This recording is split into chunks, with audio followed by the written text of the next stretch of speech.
झोपडपट्टी हा आमच्या प्रायोरिटीवर या शहरामधला विषय असणार आहे।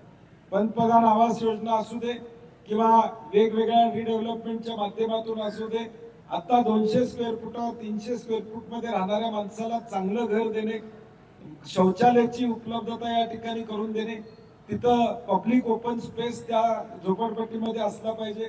आमचा प्रयत्न असणार आहे की 70च्या वर झोपडपट्ट्या कोल्हापूर शहरामध्ये आहेत। झोपडपट्टी हा शब्द पुसून गेला पाहिजे कोल्हापूरमधला, हा आमची प्रामाणिक इच्छा उद्याच्या भविष्य काळात असणार। मग मातंग वसाहत असेल, रमानवाडा असेल, कनाननगर असेल, विचारेमाळा असेल, इंदिरानगर झोपडपट्टी असेल, शिवाजी पार्क, सिद्धार्थनगर, इथल्या सगळ्यांना आम्ही आमच्या वतीनं त्यांची इच्छा, त्यांच्या इच्छेप्रमाणे आम्ही त्यांची डेव्हलपमेंट किंवा त्यांना घरं देण्याची भूमिका, कच्ची घरं आहेत तिथं पक्की घरं देण्याची भूमिका या ठिकाणी असेल। आता तुमचं बजेट नाही हलणार, कारण 28% फक्त 18% GST। मोहिते सुझुकी मध्ये आजच आपली आवडती गाडी बुक करा।